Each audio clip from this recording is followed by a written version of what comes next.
Alhamdulillah wa asyhadu an la ilaha illallah wahdahu la syarika lah wa asyhadu anna Muhammadan abduhu wa rasuluh sallallahu alaihi wa ala alihi wa sahbihi wa man tabi'ahum bi ihsan ila yaumiddin wa sallama tasliman amma ba'd. Pertama-tama saya ucapkan kepada para jemaah jazakumullah khairan wa barakallahu fikum atas kehadiran antum semua. Semoga Allah Jalla wa ala memudahkan keberangkatan kita, memberkahi dan menerima amalan ibadah umrah kita. Insya Allah kita akan belajar bersama-sama tentang bagaimana cara manasik umrah yang sesuai dengan sunnah bersama Ustaz kita Umar Al-Akrab Hafizahullah Ta'ala. Adapun saya di sini hanya menyampaikan sedikit mukadimah saja sebelum beliau menjelaskan panjang lebar insya Allah, bahwasanya umrah itu merupakan ibadah yang sangat amat mulia. Di antara keutamaannya adalah kafar al-umrah ila al-umrati kafaratun lima bainahuma. Antara umrah dengan umrah yang selanjutnya itu merupakan kafarah, bisa menghapuskan dosa-dosa di antara dua umrah tersebut.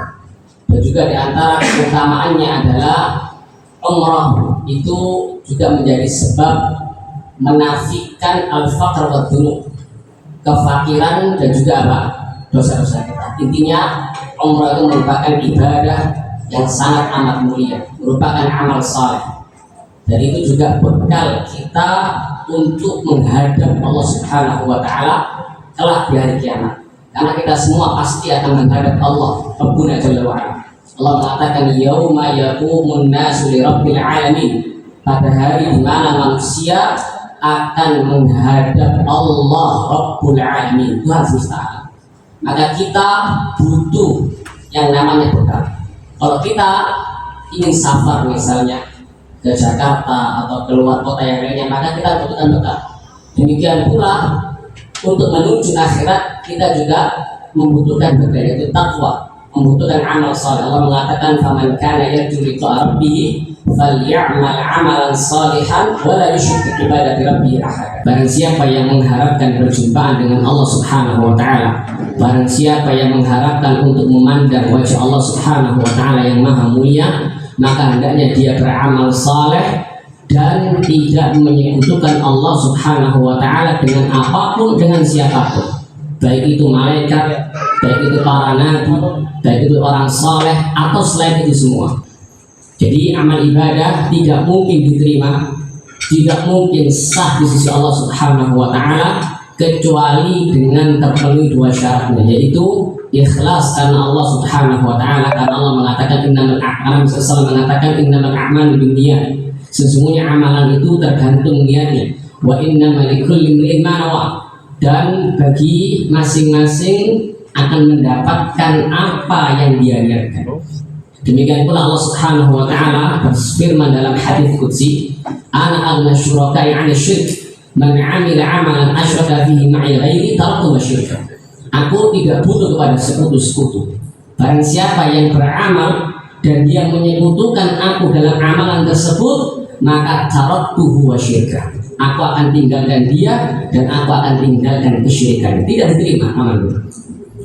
Demikian pula syarat yang kedua adalah ittiba', penting bagi kita. Ikhlas saja, niat yang baik saja itu tidak cukup. Kata Abdullah bin Mas'ud radhiyallahu anhu, sahabat yang mulia, wa kam min muridin lil khair lan yusibahu.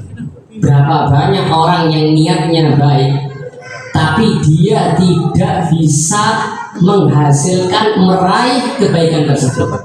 Niatnya baik tapi dia tidak bisa mendapatkan apa? Kebaikan tersebut. Kenapa? Karena caranya yang salah. Maka dalam ibadah perlu kita perhatikan sunnah Nabi alaihi salatu wassalam. Dan ibadah itu dikatakan sesuai dengan sunnah Nabi alaihi salatu wassalam jika sesuai dengan 6 perkara. Yang pertama adalah tata caranya. Yang pertama adalah tata caranya, seperti sholat misalnya. Tidak sah kita sholat kecuali dengan sholat yang diajarkan oleh Rasulullah SAW. Rasulullah mengatakan sallu kama ra'aitumuni usolli. Sholatlah kalian sebagaimana kalian melihatku sholat. Demikian pula ibadah umrah haji yang mengatakan khudhu anni manasikakum, ambillah dariku manasik, ya manasik ibadah haji kalian dan juga umrah kalian. Jadi haji kita, umrah kita harus sesuai dengan tuntunan Nabi SAW. Yang kedua, bilangannya, jumlahnya. Kalau sudah ditentukan jumlahnya, misalkan sholat duhur 4 rakaat, maka tidak boleh menambahnya. Karena siapa yang menambahnya atau menguranginya, maka tidak apa? Tidak sah dan tidak akan diterima. Yang ketiga adalah sebabnya apa? Kalau sebabnya tidak sesuai dengan sunnah, maka amalannya akan tertolak. Yang keempat adalah jenisnya, seperti ibadah kurban misalnya. Telah ditentukan ibadah kurban itu min bahimatil an'am, dari hewan-hewan ternak seperti onta, sapi, kambing. Maka barang siapa yang berkurban misalkan dengan kuda, tidak sah beribadah kurbannya. Demikian pula juga tempatnya harus sesuai dengan sunnah Nabi. Demikian pula waktunya sesuai dengan sunnah Nabi SAW. Intinya ibadah kita, dalam beribadah kita harus memperhatikan niat untuk siapa. Apalagi ibadah umroh itu sangat kental dengan tauhid. Nabi memulai haji beliau dengan apa? Dengan tauhid, kata Jabir bin Abdullah radhiyallahu anhu. Beliau mengatakan ahli wasallam bit tauhid. Nabi memulai haji dengan apa? Tauhid, dengan kalimat talbiyah. Yang kedua yang perlu kita perhatikan adalah sunnah Nabi SAW dalam ibadah yang mulia ini, dan insyaallah akan dijelaskan oleh Ustaz Umar Balabdrok hafizahullah ta'ala. Pada beliau silakan. Assalamualaikum warahmatullahi wabarakatuh. Innal hamdalillah nahmaduhu wa nasta'inuhu wa nastaghfiruh wa na'udzu billahi ta'ala min shururi anfusina wa min sayyiati a'malina.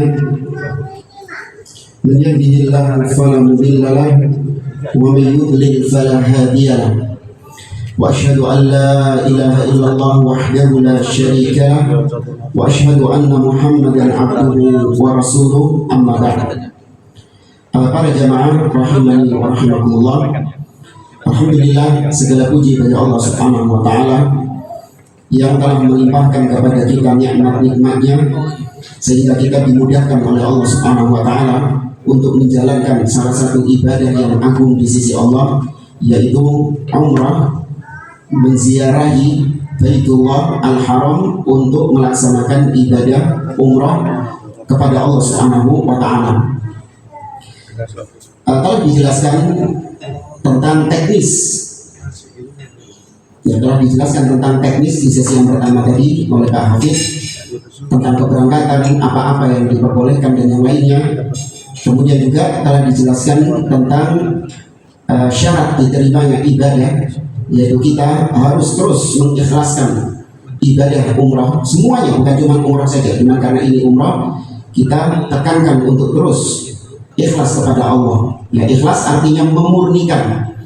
Ya, tidak ada tendensi-tendensi lain dalam beribadah kepada Allah Subhanahu wa taala. Makanya nanti kita terus tekankan kepada para jamaah, hati-hati dengan riya yang itu bisa menyebabkan hilangnya keikhlasan kita kepada Allah Subhanahu wa taala. Umrah itu terdiri dari 4 ini saja. Yang pertama adalah al-ihram yang sebelah kanan, kemudian yang kedua at-tawaf, yang ketiga as-sa'i, dan yang keempat adalah al-halqu atau at-taksir, mencukur rambut atau memendekkan rambut, atau yang disebut dengan at-tahallul. Dan yang pertama berkaitan dengan ihram. Ya, ihram maknanya di mana seseorang memulai ibadah umrah tersebut ketika dia sudah berada di miqat, kemudian dia mengucapkan kalimat labbaik Allahumma umrah, maka dia berstatus sebagai seorang muhrim. Diharamkan bagi Anda untuk melakukan beberapa perkara-perkara selama status Anda sebagai muhrim. Kapan dihalalkan? Nanti ketika tahallul. Ya, jadi tahallul itu artinya bukan gundul. Kalau Anda ke barbershop bilang sama tukang potongnya, potong apa? Tahallul. Maksudnya gundul, bukan. Ya, tahallul dari kata halal, artinya sudah dihalalkan apa yang diharamkan tadi. Tadi sebagaimana disampaikan oleh Pak Hafid, ketika hari terakhir di Madinah, Nah, kita langsung skip ke hari terakhir di Madinah. Sebelum kita check out, kita mandi terlebih dahulu. Kemudian setelah itu menggunakan kain ihram bagi laki-laki. Mandi ketika masih di hotel Madinah ini masih boleh menggunakan sabun karena status Anda masih belum muhrim. Jadi Anda masih boleh pakai sabun, mungkin pakai deodoran, meskipun itu wangi boleh, tapi nggak kena kain ihramnya. Jadi yang dikasih parfum itu bukan kain ihramnya, tapi tubuh kita. Ya, tubuh kita boleh pakai deodoran atau pakai kolon, ya itu boleh. Tapi kalau kain ihramnya yang disemproti parfum, ini nggak boleh. Ini masih di Madinah. Kemudian Anda pakai kain ihram tersebut, boleh bawahannya saja atau atasnya juga boleh. Tapi yang penting di situ posisi Anda masih belum berstatus sebagai muhrim. Tidak ada ketentuan dari Nabi Shallallahu Alaihi Wasallam tentang bagaimana caranya kita mengenakan dua kain ihram. Ini buat laki-laki ya. Tapi kalau buat perempuan itu sepanjang pakaian yang syar'i dan tidak menampakkan aurat dan tidak terlalu menampakkan perhiasan-perhiasan, ini pakaian-pakaian yang syar'i, hanya itu pakaian untuk akhwat. Adapun laki-laki pakaian khususnya dua lembar ini, yaitu ar-rida dan al-izar. Ya, ar-rida maksudnya yang di atas dan al-izar yang di bawah. Nggak boleh pakai apa-apa selain dua kain ini. Jadi antara hikmahnya kata para ulama yaitu untuk mengingatkan kita akan apa? Kematian. Ya, kalau suatu saat kita juga akan hanya mengenakan dua lembar kain saja, tiga lembar kain kalau mati. Ya, tapi ini mengingatkan kita akan kematian. Karena tidak ada tata cara khusus dari Nabi Shallallahu Alaihi Wasallam tentang kaifiyah memakai izar. Jadi yang ribet itu bawahnya. Ya, kalau yang atasnya ini insya Allah lebih mudah. Yang perlu Anda perhatikan buat laki-laki ini yang bawahnya. Maka di sini perlu kita sampaikan cara yang ini sepanjang yang kita ketahui ini yang paling nyaman istilahnya. Kalau Anda merasa nggak nyaman punya cara sendiri silahkan. Tapi kita sarankan cara yang ini cara yang aman. Anda masukkan dari belakang, kemudian Anda pertemukan ujung kain ini. Anda pertemukan ujung kain ini. Setelah itu Anda bikin seperti sarung. Ini dulu. Sudah. Baru kemudian yang sebelah kanan ini ada dua. Ya, perhatikan ini yang paling penting. Ada dua. Yang sisi ini tangan kiri saya ini dimasukkan terlebih dahulu ke belakang. Ya, dimasukkan ke belakang. Kalau susah nanti bisa minta tolong temannya. Dimasukkan ke belakang sampai dirapikan gini. Ya, sudah selesai. Baru kemudian sisanya yang ini buat tutup. Nah, setelah itu baru dikencangkan. Nah, sama seperti sarung biasa.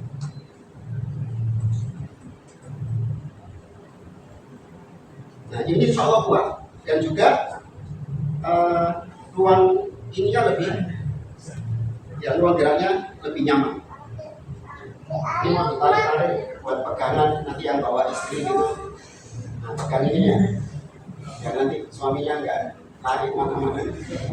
Pegang ini. Ini mau ditarik seperti apapun juga enggak akan lepas. Ada yang mau coba?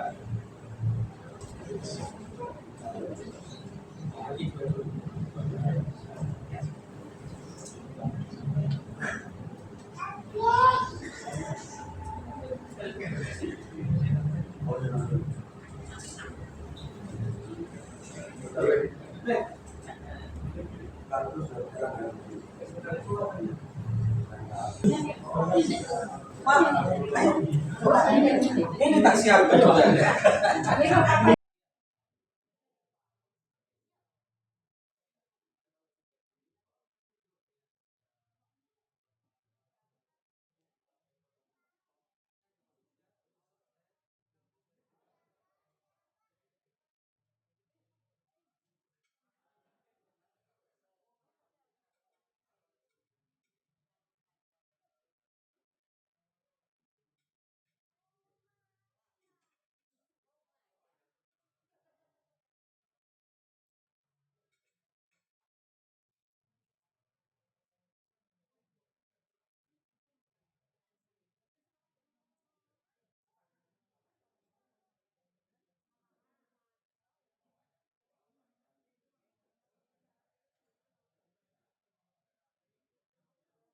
Ya, sesampainya nanti di miqat, apa yang kita lakukan?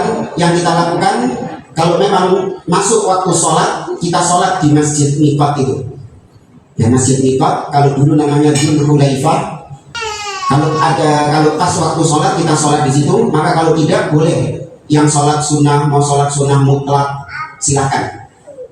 Ya, di masjid miqat tersebut. Kalaupun tidak mau sholat, hanya sebatas mau ambil miqat saja, artinya dia diam di dalam bisnya, itu juga sudah sah. Ya, yang penting dia berhenti di situ. Maksudnya orang yang melaksanakan ibadah umrah ataupun haji, dia harus melewati titik miqat ini. Nggak boleh dia seenaknya sendiri ngambil miqat dari tempat-tempat yang tidak ditentukan di dalam syariat itu. Ya, karena nanti miqat kita dari Madinah, maka miqatnya di Dzul Hulaifah. Dan kita lanjutkan. Setelah Anda sampai di miqat, Anda mengucapkan labbaik Allahumma umrah. Ini ketika Anda mengucapkan kalimat ini, maka status Anda sudah sah menjadi muhrim. Ya, status Anda sudah sah menjadi muhrim. Sama seperti misalnya ketika sholat dibuka dengan takbir apa namanya? Takbiratul ihram. Di mana ketika Anda mengucapkan Allahu Akbar, maka diharamkan bagi Anda melakukan aktivitas-aktivitas lain di luar sholat. Ngobrol, makan, minum, ya nggak boleh ketika sholat itu. Haram hukumnya. Kapan dihalalkannya kalau sholat? Salam. Ya, makanya kata Nabi SAW, tahrimuha at-takbir wa tahliluha at-taslim. Diharamkannya sholat ketika takbir, dihalalkan ketika salam. Nah, maka umrah diharamkan ketika Anda mengucapkan labbaik Allahumma umrah, baru nanti dihalalkan lagi ketika Anda tahallul. Apa mahdhurat?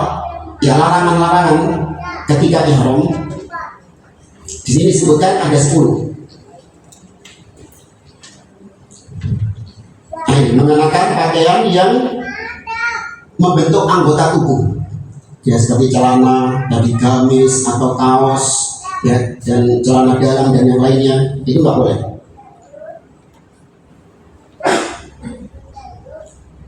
Nah, bagi akhwat juga tidak diperkenankan mengenakan niqab, ya, kecuali kalau memang hanya sesaat ketika dibutuhkan, boleh dia menutup wajahnya, kemudian setelah itu dibuka lagi.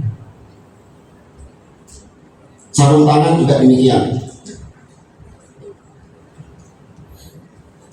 Ketika ihram, ya, jangan ketika berangkat dari sejak di pesawat dibuka niqabnya, bukan. Nah, nanti ketika umrah. Kemudian juga mencukur apapun dari rambut, ya, entah itu rambut atau jenggot, pokoknya apapun yang ada di dalam tubuh tidak boleh dicukur. Memotong kuku, pakai peci,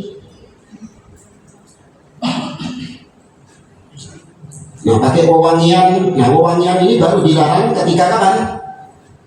Ketika sudah muhrim. Adapun sebelum muhrim tadi masih di hotel, boleh pakai wewangian. Kalau buat bapak-bapak boleh masih pakai. Tapi di mana pakainya? Di badan, nggak boleh di kainnya. Kemudian membunuh, berburu, ya, kemudian berhubungan atau bermesraan, kemudian melangsungkan pernikahan, nggak boleh ketika ihram. Nah, kemudian sholat di tempat miqat tadi, kalau memang waktunya sholat. Nah, setelah itu naik bis. Nah, ketika naik bis, perjalanan menuju ke Mekah. Dan ketika perjalanan, sepanjang perjalanan menuju ke Mekah dari bis, dari Bir Ali, tempat miqat tadi, sekitar berapa jam tadi? Yang 5 jaman itu. Maka disunahkan, dianjurkan untuk mengucapkan apa? Terus kalimat talbiyah, labbaik Allahumma labbaik, labbaik la syarika laka labbaik, innal hamda wan ni'mata laka wal mulk la syarika lak. Terus ya, boleh istirahat sesekali, tapi usahakan terus itu dan diresapi jamaah. Karena kalimat talbiyah ini adalah kalimat tauhid yang kalau kita benar-benar renungkan kalimat tersebut, maka insya Allah kita pulang ke tanah air, itu tauhid kita, iman kita benar-benar kokoh, kuat. Ya, maka diresapi betul kalimat talbiyah ini, maknanya apa, ya, kemudian tanamkan dalam diri kita. Nah ini sesampainya di hotel, ya seperti kata Pak Hafid tadi, boleh leye-leye bisik istilahnya. Ya, habis makan, leye-leye berapa menit tadi? 45 menit lah, jangan lama-lama. Tapi yang mau mandi, boleh. Mandi kalau sudah nyampe hotel di Mekah, sudah masuk kamar, mau mandi gerah, ya kan? Mau mandi boleh, namun tidak boleh pakai sabun. Kalau pakai tawas, ya Pak? Pakai tawas susah, karena mungkin dia nggak bau nanti ketika umroh. Boleh nggak pakai tawas? Tawas itu wangi nggak? Ada wangiannya nggak? Nggak ada, boleh. Maka yang dilarang tadi itu kalau ada apa ya? Ada wangiannya. Maka kalau pakai tawas boleh. Tapi kalau tawas-tawas yang campur sama parfum nggak boleh. Nah baru kemudian Anda memasuki Masjidil Haram. Dan adab masuk Masjidil Haram sama seperti adab-adab masuk masjid pada umumnya. Dan begitu Anda masuk ke Masjidil Haram, kalau memang waktu sholat biasanya jamak takhir, ya kan? Karena kita maghrib itu masih di mana? Masih di perjalanan. Nanti duhur sama asarnya sudah kita jamak ketika di Madinah. Ini belum disampaikan tadi. Ketika sholat duhur terakhir di Madinah itu sudah dijamak dengan asar. Nah kemudian maghribnya bagaimana? Maghribnya nanti kita sholat di Haram. Ya kita bikin jamaah sendiri, kemudian kita sholat jamak takhir. Maghrib dulu 3 rakaat, baru kemudian isya 2 rakaat. Ya, baru kemudian kita langsung masuk ke matof, ya area tawaf. Dan ketika masuk ke matof, area tawaf, maka yang pertama kali yang Anda cari adalah Al-Hajar Al-Aswad. Ya, Hajar Aswad. Hajar Aswad. Tapi jangan dibayangkan kayak gini nanti suasananya ya. Enak sepi. Iya, suasananya nggak seperti itu. Rame luar biasa. Kalau nggak percaya, simak di siaran langsungnya Masjidil Haram. Lihat di YouTube itu ada siaran langsung 24 jam itu. Rame luar biasa. Maka nggak memungkinkan kita untuk mencium Hajar Aswad. Memang sunnahnya mencium Hajar Aswad. Tapi karena kondisi yang sangat luar biasa crowded dan madorotnya besar. Ya madorotnya besar. Ada yang ibu-ibu sampai jilbabnya ketarik, ya keluar sudah nggak pakai jilbab sudah. Iya, banyak kayak gitu. Ya, belum lagi kalau orang Indonesia badannya kecil-kecil. Ya, musuh orang-orang kayak Afrika misalnya badannya kekar-kekar, penyet. Nah, maka daripada mudarat dan juga ada rukhsah di dalam agama kita. Agama kita ini mudah. Nggak usah dipersulit. Ya, maka cukup untuk melambaikan tangan saja. Ya, dengan mengatakan Bismillahi Allahu Akbar. Ya, kemudian bertakbir, berdoa sampai tempat ini, yaitu sujud sebelum Hajar Aswad. Apa namanya? Rukun Yamani, sisi Yamani. Maka ini sunnahnya, ingat ya, sunnah bukan termasuk kewajiban di dalam umrah. Artinya kalau Anda tidak melakukannya tetap sah umrah Anda. Kalau memungkinkan diusap, ya diusap saja. Kalau dicium-cium, cukup diusap saja. Ustaz nggak bisa karena biasanya crowded juga di situ. Ya, maka nggak perlu melambaikan tangan. Nggak perlu melambaikan tangan kalau yang di sini. Lewati saja. Nah, kemudian antara rukun Yamani dengan Hajar Aswad, nah, kelihatan ya, rukun Yamani sama Hajar Aswad. Itu memang ada zikir khusus yang dibaca. Apa? Ya, doa khusus yang dibaca yaitu doa satu jagat. Rabbana atina fid dunya hasanah wa fil akhirati hasanah wa qina adzabannar. Sampai melewati Hajar Aswad, maka Anda sudah dikatakan menyelesaikan berapa? 1 putaran. Nah, di situ biasanya sisi kanan sini ada lampu hijau. Ini tidak ada. Nah, biasanya di situ ada lampu hijau. Lampu hijau itu penanda posisi Anda itu setara dengan Hajar Aswad. Nah, kekeliruan sebagian orang itu, apalagi kalau rombongan ya, biasanya ustadznya itu, pembimbingnya itu sudah sampai duluan di Hajar Aswad. sedangkan rombongannya itu panjang jauh di belakang. Maka Anda jangan melihat ustadznya. Ustadznya ketika melambaikan tangan, dia itu posisinya dia sudah di Hajar Aswad. Anda masih belum. Ini enggak, ustadznya angkat tangan, pun angkat tangan kamu. Ini keliru. Ya, tunggu dulu sampai Anda nanti sudah di Hajar Aswad, baru kemudian Anda melambaikan tangan, Bismillahi Allahu Akbar. Ya, kemudian lakukan seperti yang pertama tadi. Sampai selesai di putaran yang terakhir, maka kemudian tidak perlu Anda melambaikan tangan lagi. Ya, Anda langsung melaksanakan sholat. Ini pun juga hukumnya sunnah. Ya, aslinya sholatnya itu di sini. Nah, aslinya di sini. Maqam Ibrahim, bukan makam ya. Maqam artinya tempat berpijaknya Nabi Ibrahim ketika meninggikan Ka'bah. Ya, dulunya itu nempel di dindingnya Ka'bah, tapi digeser. Ya, sampai di tempat ini. Karena di sini ini masih area tawaf dan nggak mungkin boleh sama askarnya. Ya, maka kemudian Anda sholat dimanapun di area Masjidil Haram. Biasanya ini nanti ada barikade. Nah, di sini itu ada barikade. Nah, untuk tempat sholat. Ya sudah, Anda sholat dimanapun Anda menemukan tempat, Anda sholat 2 rakaat. Ya, ketika itu Anda membaca wattakhidhu min maqami Ibrahim musalla. Kemudian Anda sholat 2 rakaat. Rakaat pertama setelah Al-Fatihah membaca Qul ya ayyuhal kafirun. Kemudian rakaat kedua membaca Qul huwallahu ahad. Ya, surat Al-Ikhlas. Nah, ini juga harus Anda resapi.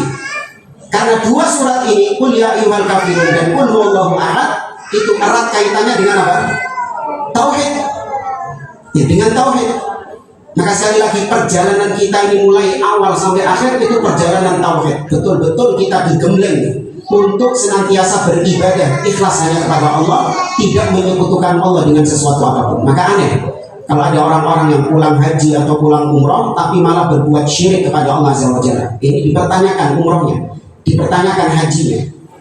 Ya, atau sebagian orang misalnya bahkan masih dalam perjalanan umroh, sempat-sempatnya dia berbuat syirik. Ya, entah dengan misalnya datang ke kuburan-kuburan yang dianggap keramat. Ya, mungkin kalau di Mekah itu di kuburan makhluk misalnya, ngalap berkah di situ atau ngambil pasirnya dibawa pulang. Ya, ini tak boleh. Ya, bukan ajaran Islam demikian itu. Atau bahkan ada yang mampir ke maktabah di Mekah itu, di tempat keluarnya sa'i itu ada seperti maktabah perpustakaan yang sudah usang, nggak dipakai sudah. Tapi banyak diyakini oleh orang-orang itu dulu tempat lahirnya Rasul SAW. Maka banyak orang-orang di sana itu yang berdoa di sana. Untungnya sudah dijaga sama polisinya, nggak bisa mendekat. Kalau dulu banyak yang usap-usap tembok, terus ada tetesan air itu diambil sama. Tetesan airnya itu diambil sama mereka. Mereka nggak tahu, tidak hujan dan apa ada tetesan air. Mungkin dari apa namanya? Banyak burung-burung di situ, ya mungkin dari situ. Tapi diyakini katanya, padahal belum ada riwayat dalil yang pasti itu adalah tempat lahirnya Rasulullah, nggak ada.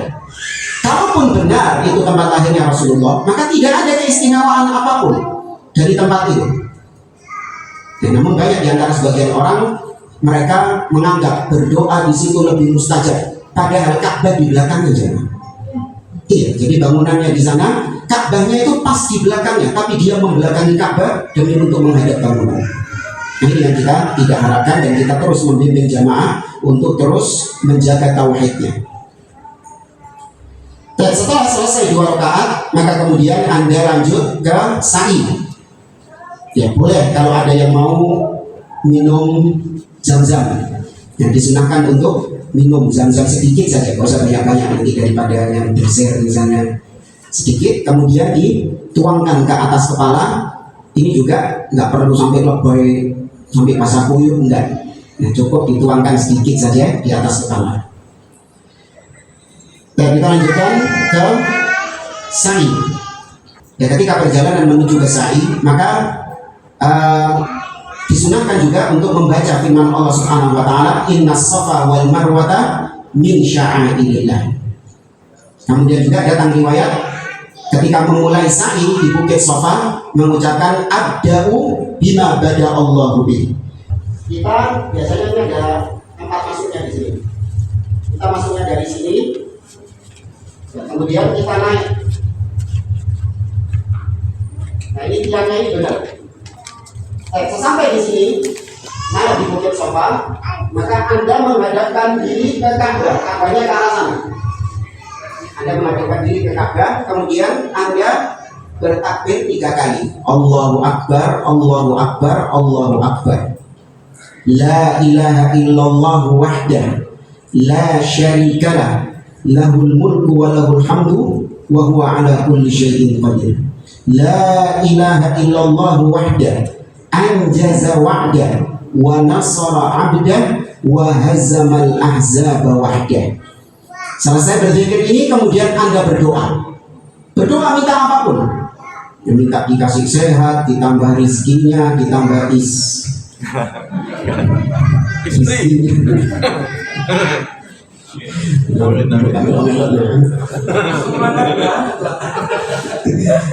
Maka Anda berdoa dengan apapun doa yang Anda inginkan. Selesai puas berdoa, ucapkan zikir tadi lagi.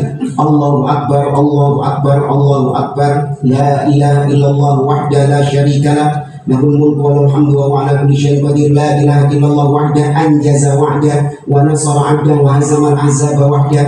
Selesai, doa lagi. Ya, berdoa lagi sampai puas, selesai, zikir itu lagi.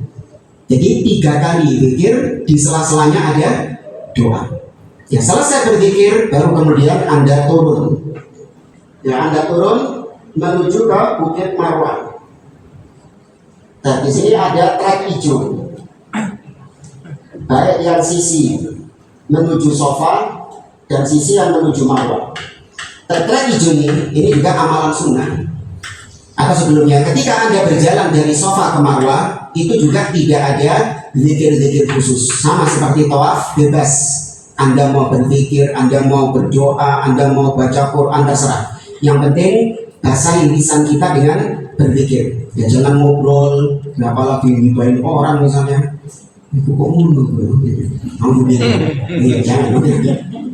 Terus berzikir. Sampai di lampu hijau ini, maka disunahkan untuk berlari. Disunahkan untuk berlari. Tapi bagi yang mampu, kalau ibu-ibu sudah, bapak-bapak sudah mungkin sepuh, nggak perlu dipaksakan. Dan jangan takaluf, membebani diri dengan apa-apa yang di luar kemampuan. Ini juga nggak benar. Agama kita agama yang mudah. Kalau nggak mampu sudah jalan biasa. Ya biar bapak-bapak nanti yang kuat-kuat, yang muda-muda berlari nggak masalah. Dan sampainya di Bukit Marwah, ya anggap saja sudah sampai di Bukit Marwah, jauh itu. Kalau di aplikasi, padahal nggak seberapa jauh, tapi ya capek sih. Sampai di Bukit Marwah sama seperti tadi, Anda serongkan ke arah Ka'bah, kemudian melakukan persis seperti yang di Bukit Sofa. Selesai dari Bukit Marwah, turun lagi menuju ke Bukit Sofa. Nah, ketika Anda sudah berada di Bukit Marwah, Anda sudah dikatakan satu kali, satu putaran. Jadi jangan nanti satu putaran itu dari Bukit Sofa ke Bukit Sofa lagi, kan muter katanya misalnya. 14 kali aja, capek. Nggak, yang benar dari Sofa ke Marwah 1 kali, Marwah ke Sofa sudah 2. Berarti endingnya di mana? Endingnya di mana? Berakhirnya Sofa. Keliru berarti hitungnya. Kalau Anda bilang sudah 7 Anda di mana? Di Sofa. Sudah 7. Ya kalau nggak kurang kelebihan berarti. Pasti. Ya. Nah ya ujungnya pasti Marwah. Selesainya nanti Anda di Marwah, baru nanti setelah Marwah itu ada exit. Ya, baru nanti keluar, yang laki-laki nanti diarahkan untuk tahallul, yang perempuan juga nanti bisa tahallul sendiri di hotel seperti pakai konten yang tadi diisyaratkan. Cuma bagi laki-laki, tahallul hanya 2. Yang pertama tahlil dan yang kedua taksir. Tahlil artinya mencukur habis, gundul, pelontos, lunyus. Ya, sampai kalau pakai peci gini, wah gak bisa obah bisa peci ini, salah bisa peci. Atau yang kedua yaitu dengan menipiskan, masih ada rambutnya, tapi rata loh ya. Jadi rata semua, jangan terus saya pilih yang ditipiskan saja Ustaz. Terus yang ditipisnya nek sebagian toh, kayak potong rambut ya barbershop ini di model-model itu enggak loh. Ya, jadi pilihannya cuma dua tadi. Karena kita dapat ya ada orang-orang yang pulang umrah, tapi kita lihat potongan rambutnya kok sepodo. Kata dia, iya cuma dipendekkan sedikit, tapi sih di model yang beda. Enggak, rata semuanya. Ya, jadi mungkin tersisa 1 cm, 2 cm gitu. Nah yang gondol pelontos ini mendapatkan 3 kali doa dari Nabi SAW. Nabi pernah berdoa, Allahumma arham al-muhalliqin. Ya Allah, rahmatilah orang-orang yang menggundul rambutnya. Kemudian yang memendekkan rambutnya mengatakan, wal muqassirin, ya Rasulullah, doakan juga dong yang memendekkan. Maka Nabi berdoa lagi, Allahumma arhamil muhalliqin. Ya Allah, rahmatilah orang-orang yang gundul. Yang memendekkan rambut tadi juga nanya, wahai Rasulullah, wal muqassirin, yang memendekkan doakan juga. Nabi mendoakan lagi yang gundul, Allahumma arhamil, Allahumma arham al-muhalliqin. Ya Allah, rahmatilah yang gundul. Sampai ke terakhir baru Nabi mendoakan wal muqassirin, dan juga yang memendekkan. Ya, tapi ini hanya dari sisi fadilah, keutamaan. Baik yang gundul ataupun yang memendekkan rambut sama-sama selesai umrahnya. Maka dihalalkan lagi apa-apa yang tadi kita sebutkan tidak diperbolehkan itu. Boleh pakai parfum habis umrah, mau mandi pakai sabun, pakai sampo, sutek no kabel, tidak boleh. Ya samponya mau dipakai semua, sabunnya mau terserah juga. Sudah boleh pakai parfum, mandi parfum juga terserah. Tapi buat akhwat jangan. Ya.